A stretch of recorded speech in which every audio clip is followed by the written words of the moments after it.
Hi, today we'll see how to create this tag bar chart in Tableau. So in order to create this chart, I'll be using the sample superstore dataset. So for creating this chart, I'll take the subcategory field and I'll drop it onto the row shelf.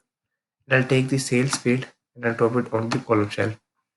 And then click on entire view to make it bigger. So stat bar chart is nothing but a bar chart.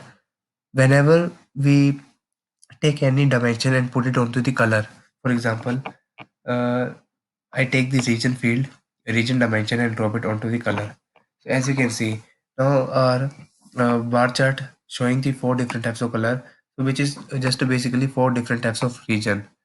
So this type, the bar chart, these types of bar chart are the stack bar chart, which are nothing but showing the four different types of color, which represent the four different types of region. As you can see on the right side, there are one region card. So here are four different types of region. The blue color showing represents the central region, and the orange color showing is the east region. The red is south, and the light blue is west. So this is how we can create the stack bar chart in Tableau. Thank you.